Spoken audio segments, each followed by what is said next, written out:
Hello friends, my name is Volantis, and in case you were wondering, yes, I am still alive. This video took a long time to make because I'm a grown-ass adult with adult responsibilities, and sometimes adulting gets in the way of my non-adult hobbies. But I digress. Excuses aside, today's game is a nostalgic one. I'm going back in time to compete another unnecessary challenge for a game I've loved since childhood, Yoshi's Island. I'm a grown-ass adult with adult responsibilities. I did have to think long and hard about how to make Yoshi's Island difficult. Because I'm such a master gamer, I can absolutely obliterate this game every time I play it. But then it hit me. Why not combine multiple ideas into one? How about one big no touching enemies, no taking damage challenge? So that's what I'm doing. Besides, nobody gives a shit about my 100% no power-ups, no checkpoints run. So before we begin, let me explain the rules as quickly as I can. 1. No touching enemies, neither with Yoshi's body nor his tongue. All enemies have to be beaten by eggs or items. The only exception to this rule is Lakitu's cloud, because the cloud is not part of his body and it does not harm you, nor does it make an egg if you swallow it. Some enemies, like the penguins in World 5, don't hurt you when touched, but can still cause you to die if they bounce you off a cliff, so those can't be touched either. 2. No getting hit by enemy projectiles. The only exception to this rule I'm allowing are the eggs thrown by the baseball boys, simply because I need eggs to beat this challenge and the eggs aren't actually part of their bodies. 3. Eggs have to be collected from either egg boxes, egg flowers, bonus game items, or as I just mentioned, the baseball boys. If I need to replay a level for its bonus game items, I'll have to stick with the rules of the challenge for the replay as well. 4th and finally, no glitches, cheats, or exploits, unless they are programmed in purposely, can't be avoided, or are an absolute last resort to avoid failing the challenge.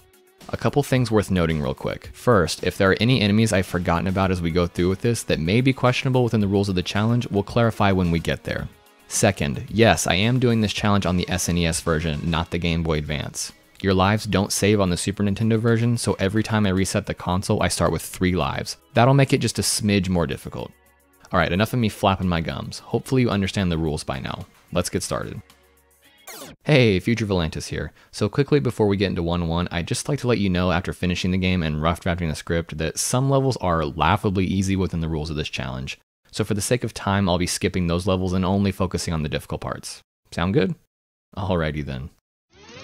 So here we go. I start level 1-1 and immediately run into trouble. Shit. This cloud here opens a vine that lets you progress to the end of the level. Normally that'd be a cakewalk, but since this is the very first level, they haven't given you any eggs. I was stuck on this for about 10 minutes, trying to figure out a workaround that didn't involve glitching the game. I tried flying up and around, squeezing between the piranha plants to get into the tunnel with the egg box, using the chomp rock, but nothing worked. I couldn't even find a last resort glitch. I had no choice but to eat an enemy for an egg. The first level of the game and the no touching enemies challenge is already a failure. Guess we're done here. Okay, fabulous start so far. Change of plans. I'm still going to continue with the challenge, but instead we'll just see what the absolute minimum times you have to touch an enemy is to complete the game. But the good news is the no damage part of the challenge is still intact. Level 1-2 went about exactly the same as the first level. I get to the end of the first screen where you have to clear out this powder, but I don't have any eggs to do it with. I didn't get any from level 1-1. But I had a thought. If I go back to 1-1 and win eggs or a melon from the bonus game, then I'd have something to break the powder wall. Now, if you would indulge me, please allow me to weave you a tale of pain and suffering. I initially made 22 attempts to unlock the Flip Cards bonus game on this level in order to win either a green melon or a full eggs item. Of these 22 plays of level 1-1, I got the minigame only 4 times, and failed at winning items every time. I was also convinced, based on the items I was seeing, that the melons or eggs were not winnable items. This quickly became so frustrating that I would have much rather individually yanked all my sack hairs out with salad tongs. I took a moment to do some masterful math calculations and determined that the likelihood of winning any item from a bonus game on 1-1 is 1.9%, if you don't also hit a Kamek card. That's fucking atrocious. I also had just accepted that maybe the game doesn't let you win those items that early on and that they were only available in the bonus level version. But a small glimmer of hope shone through while I was editing.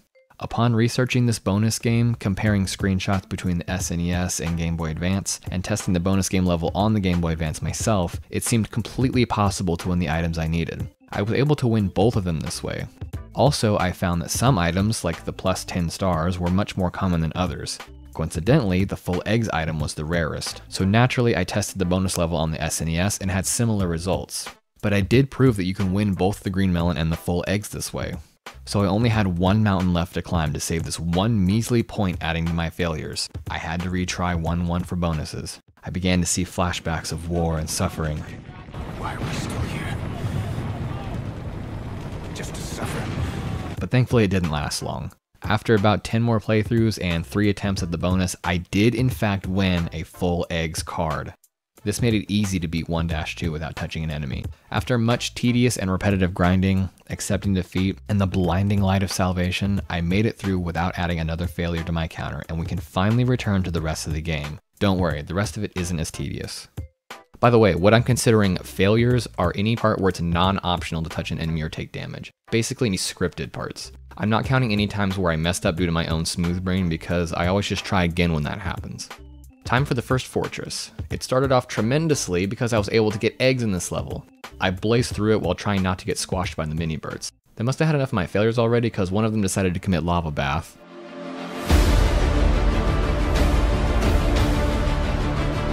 Brother!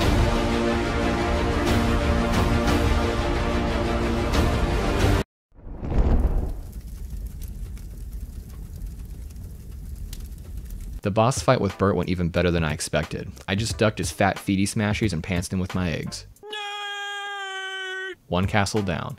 I even got 100 points on this level. The next 3 levels are easy. I just had to be patient with the touch fuzzy part in 1-7. They don't do any damage, but they aren't friendly, so I count them as enemies since they make the level more difficult. They make a reappearance later, so I thought I'd specify now. Okay, level 1-8 is where I got difficult again. Getting to the boss is easy peasy lemon squeezy. The boss fight itself though is stressy depressy lemon zesty. Basically, unless you've managed to get a full eggs item this early on, you only get 5 eggs to kill Salvo, while also trying to matrix around his fat water buffalo carcass. Timing your egg throws is hard as ass because you either throw them too fast and don't hit him enough, or throw them too slow and he bumps his bubble gut into your dino schnoz. It's just, I don't know man, I was having a really hard time with this, okay? But I kept trying and trying until eventually it happened. On attempt 23, I beat Salvo. Or at least I thought I did. I was fully convinced I beat him the right way until I slowed down the footage frame by frame. It looks like he probably pushed me here. It didn't feel in the moment like he touched me, please don't take that sentence out of context, but now looking at the footage, I'm not convinced that he didn't. If you look closely, you can see Yoshi backing up for a few frames before he turns around. I did a test to see if it's possible to do that, and I couldn't replicate it. So to avoid any debate, I sacked up and tried again. I got a really good strategy going with the timing of my egg throws, and on the 27th overall attempt, I got lucky and steered clear of all the slimes and popped my final egg off into a slimy noggin. I actually beat Salvo the motherfucking slime, undeniably this time. I am finally done with World 1. Okay, so World 2 is already stepping it up a notch. You'll find out in a moment why accidentally taking damage or touching enemies is really inconvenient. So 2-1 wasn't that bad, it only took a couple of tries. I should point out that Poochie makes his first appearance in this level, and I feel it necessary to say that Poochie doesn't make me fail the challenge. No, I don't need him to beat this level, but he doesn't harm you and you can't harm him. In fact, he's friendly. 2-2 was rough. Long story short, the mice in the second half kept sneaking up and tickling my giblets, forcing me to retry the level. I tried quite a few times before I finally got past the little shits.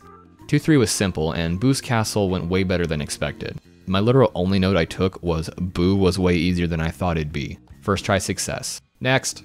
2-5 and 2-6 weren't anything of note, but 2-7 was a freaking nightmare. Like, holy hell, this level sucks ass. It's packed full of Lakitus and other tough to dodge enemies. Levels like this are super annoying because there aren't any cliffs to jump off to force a quick retry. If I touch an enemy and lose Mario, I have to just sit there while the timer runs out, and it gets super frustrating listening to little pea pants cry for me to save him.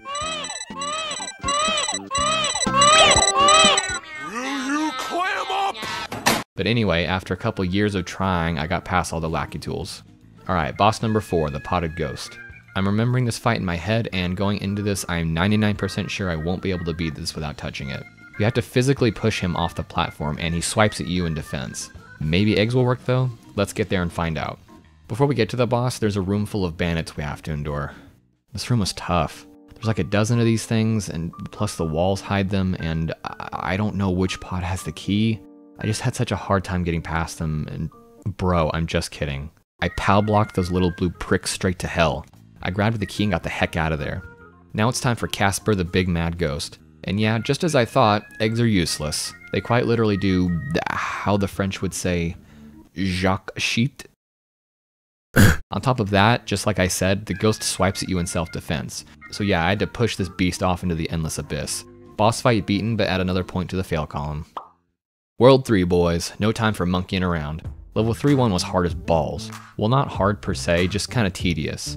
The monkeys hop all over the damn place, and I was constantly afraid they'd tickle my undercarriage. How much I sucked at this level is kind of surprising, since later on in this playthrough I'd come to rely on this level for the godly blessing of a few extra lives and a full pack of eggs, and would even grind it out at times for some bonus items. But anyway, I did eventually beat it. Level 3-2 is easy, and I finally got a match cards bonus game. No eggs, but I did get some melons, which will definitely come in handy. 3-4, Froggy the Frog Boy's Frog Castle. Another pretty easy boss level. We ride the spinny water wheel, yeet ourselves past Mr. Krabs, jump over the spiky floor of death, and we get to Prince Froggy. And oh, how could I frog-get this fight? Well, right off the bat, the touch challenge is a fail. Froggy swallows you whole, and the only way to fight your way out is to gulp down the shy guys that Froggy eats. Froggy touching you is a scripted event, so I wouldn't count it against me, but you do have to touch the shy guys. Total failure. After you yeet a few of these little sack boys into Froggy's throat punching bag, he'll rip a nasty seizure-inducing fart and shit Yoshi back into reality. I'd imagine getting eaten and then shot out by a frog would be a pretty unforgettable experience. Okay, I'm totally done with the frog puns. I'm sure by now they make you want to croak, but you have to appreciate my commitment to the bit. Okay, so now we come to the final boss of World 3, Naval Piranha. Luckily I had enough eggs at the start to get past the Shy Guy Spitter, but I got hit by the green piranha plant. I got back to the green piranha plant for another try. Using mass times acceleration and the angle of the hypotenuse in relation to Yoshi's upward trajectory, I was able to time my jump and Thanos them out of reality with the middle ring.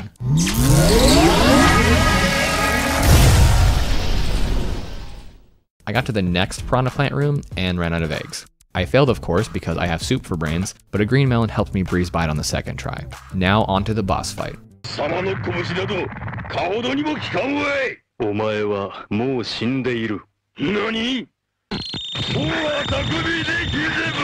Okay. Maybe we should address this. I know I didn't beat the boss the traditional way, but I did say exploits were okay if they were intentionally programmed into the game that way. And judging by Kamek's dialogue here, I'd say it was 100% intentional. But just to silence the haters, I went back and beat the entire level the way it was intended. Happy now? I will say though that a power-up of some kind is needed to beat the level this way. You either need a green melon or a full egg power-up to do it, and as long as you have at least 3 eggs for the boss, you can beat it. 4-1 is notable for one reason, the Star Mario section at the end. First, you need at least 1 egg to break the powder holding the star, and then there are 2 flying Koopas near the end. As hard as I tried, I couldn't get past them without touching them as Mario. So that's unfortunately a touch fail for this level. Or so I thought.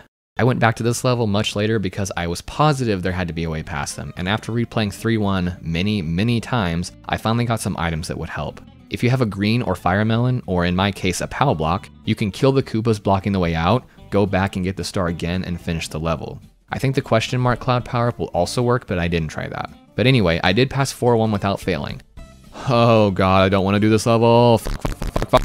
There are 3 levels in the game I wish I could skip every time I play, but because of the nature of this challenge, this level makes it 4 today. I'll refer to these levels going forward as diarrhea stages.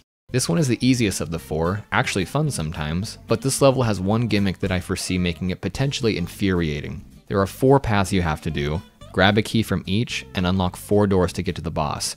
But there are not 4 checkpoint rings, so I have to carefully pick when to use them. I tried the upper left room first, and it was hella easy.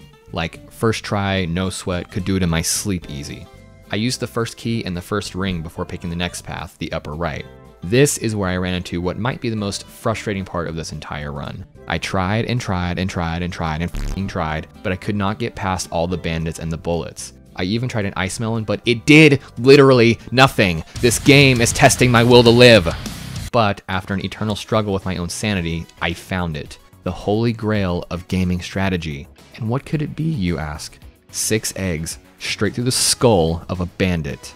Yes, after my patience went through the ultimate test, I found that bandits can in fact be killed by eggs. I'm only slightly ashamed that it took me 20+ years to find that out. The downside, however, is you need a full 6 eggs to kill a single bandit. The upside though is killing one this way gives you 4 extra lives. I'll take it. Getting through this room was still difficult after discovering this strategy, but at least victory was within my grasp. The hard part was having to bait a bandit at just the right spot so that I could shoot it with all 6 eggs while avoiding triggering a nearby second bandit. It took quite a few tries, but I finally got past all the little blue bitches. In hindsight, I probably could have just replayed 3-1 for a fire melon, but luck was not on my side this day. Next room, please. The lava room in the southwest was easy, as was the spike room in the southeast. All that remained was the boss fight, Marching Mild. It should go without saying to anyone who's played this game, but you can't beat Mild by using eggs. They literally just bounce off of him. You have to slam him into smaller parts. So again, boss beaten, but another touch fail.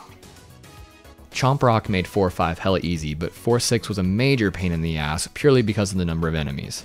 Definitely a toaster bath level, but I did beat it. On a side note, I really thought the game would be a bit easier by now. While I have gained access to more methods for getting extra lives as the game goes on, it hasn't been that much easier finding methods of avoiding enemies. I don't get a lot of items, and what typically makes a level difficult is the amount of enemies or what kind they are. Simply not touching them is still difficult. Alright my dudes, I won't lie to you. I'll be honest since I kinda like ya. I know going into the Koopa Castle level that I can't avoid touching the boss. It's definitely required. But I don't know if the rest of the level is doable, so let's go on this journey together. While a lot of spots are pretty tricky dicky and I needed a full egg power up, I did get through it by taking my time and being careful in tight spots. On my first pass through Lakitu's room, his crusty ass got me, hook, line, and sinker. Anyway, as I said, Hookbill can't be beaten without touching him. You use eggs to knock him over, but you have to smash him to beat him. You also need more than 6 eggs, and the only way to get them is to bop him on his noodle. Because of that, the fight went exactly as it normally does. I beat him, but had to add another point to the fail column. Holy f***ing shit. If you thought the game was difficult before, World 5 kicks it up like 16.5 notches. 5-1 hits you with a triple threat of ass. Lakitu at the start drops fire bombs to burn your booty hole, then you've got piranha plants spitting spike balls up your booty hole, then a cave full of penguins trying to bounce around your booty hole. Each of them is their own little circle of hell. I can get past Lakitu every time with a bit of patience. The PPs are a nuisance because they don't spit at the same time and they like to respawn if they go more than half a centimeter off the screen. But I did eventually find the sweet spot where I can avoid getting hit and also refill my eggs without respawning them. Lastly, the penguins. I rage quit so many times in this godforsaken cave. Ice melons don't help because using an egg on a frozen enemy doesn't kill it. All it does is break some ice off. How useless. After about 6,483 tries, I got all 3 of my brain cells to fire simultaneously and got through the cave, and even got some sweet revenge in the process. The last stretch is a combo of all 3, dodging more of Lakitu's raining fire, plus green piranha plants, plus more penguins. It was literal hell, but I eventually survived. Nothing noteworthy in 5-2, except for the snowmen. I feel it necessary to say I don't consider them enemies. They don't hurt you or bounce you back, and they don't even move on their own. They're basically set pieces.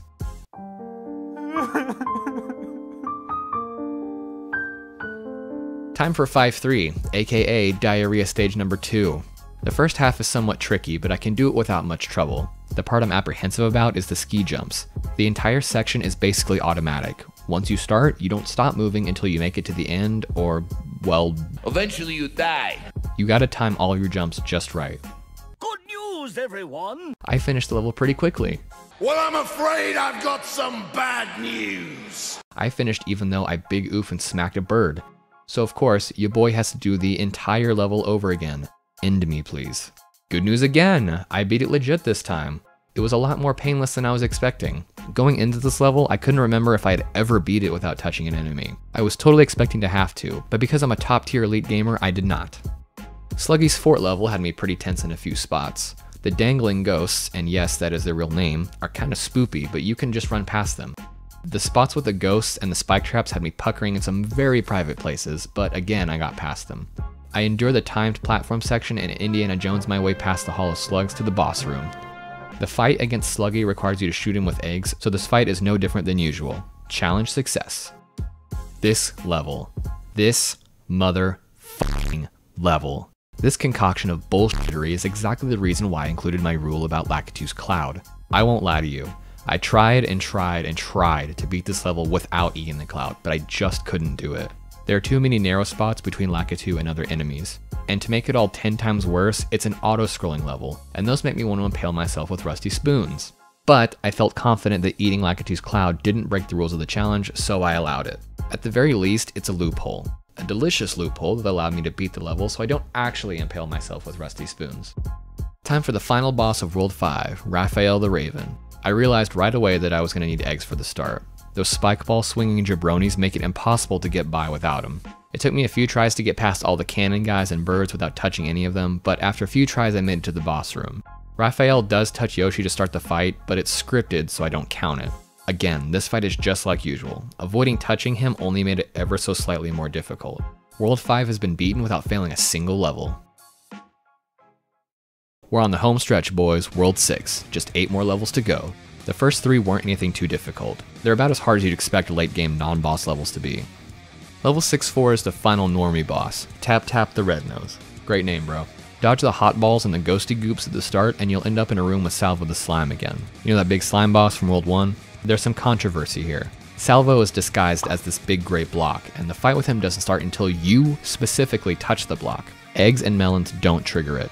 So, the question is, does touching that block count against the touching enemies rule? Personally, I say no. Salvo isn't technically Salvo when you touch the block, and the block itself doesn't harm you. Also, the fight hasn't yet started, but I can understand if you consider it a point against me since the block technically is an enemy in disguise. I'll take that into consideration at the final tally. But anyway, I massacred the slime with melon gunfire. We traverse the deep dark dankness and find another Salvo. Same deal as the first one, death by egg shot. The final obstacle is Tap Tap himself, the giant spiky testicle. But just like with the majority of the bosses, there's only one way to kill him, and luckily that singular method happens to stay within the confines of the challenge. Just scramble his brain with eggs until you open up the pit below and baptize him in lava. A first try success. Now we come to Diarrhea Stage 3. The long underground cave is another auto-scroll level, which I detest with a passion. But to my pleasant surprise, beating this level within the confines of the challenge is actually easier than trying to 100% it through normal gameplay. Well, slather my butt in butter and call me butter ass. That level was easier than I thought. Not out of the woods yet though, because 6-6 is the final Diarrhea stage. The Nintendo gods were just playing games with me on that last level because I basically ended up doing this one 3 times. The beginning is hard enough just trying to get past the Fake Ghost, but eventually I did it.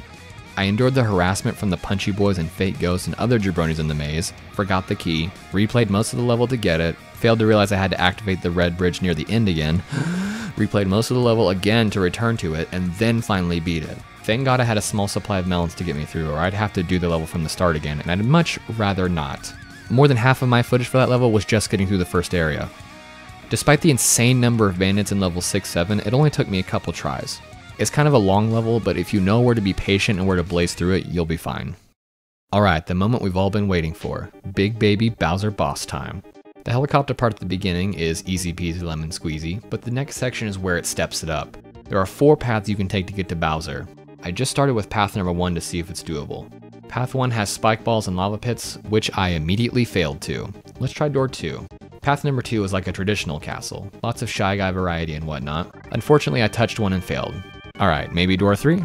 Path 3 is pretty simple under normal conditions, just dodge the big tap tap and make it to the end. It's pretty hard to die in a normal playthrough, but if you've been watching this whole thing, you would know I am anything but normal. This path is hard as balls while trying to avoid touching anything, so needless to say I failed here as well.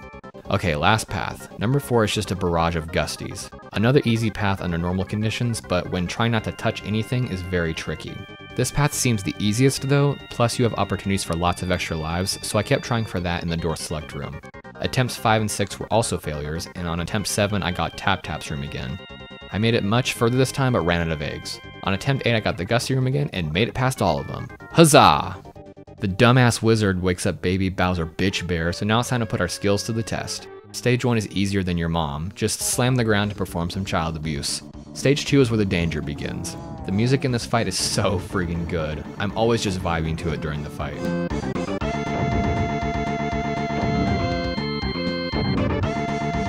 Now if only I could not embarrass myself by slipping off the platform. Second try, and it was an intense battle right up to the end. But ultimately Big Bowser Bitch Baby was too thick to stop my agile Dinobot from slamming a few giant eggs down his gullet. Bowser is dead and I didn't fail a challenge on the final level. Woohoo! Now, even though I did prove Bowser's Castle is beatable with the challenge, I wasn't satisfied with only beating it one way. I have to know if all 4 paths are beatable.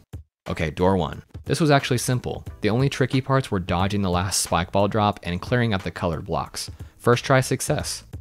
Door 2. This was easy too, but there's another salvo in here. It's exactly the same situation as in 6-4, so again, I don't count it against me. Regardless, I've already proven you don't need to do this path. Finally, door 3, and this was tricky. I gathered a couple bonus items, only to find out you can't use them here. That's unfortunate. I was expecting a green melon to be my ace in the hole, but now at least I know it's either eggs or nothing. Surprisingly, it only took 2 tries to beat this path. It is doable with only eggs, if you knock him back a couple times at the start and use the egg flower, and knock him down any pits he tries to jump across. It should buy you just enough time to stay ahead and get into the pipe at the end. So in conclusion, yes, all 4 paths are beatable with this challenge. So, can you beat Yoshi's Island without touching any enemies and without taking damage? Let's break that down into its 2 parts. Can you beat it without taking damage? Yes, absolutely you can. The added stipulation of not touching enemies actually made it more likely to complete. I've 100%ed this game on several occasions anyway, so I was very confident it was doable.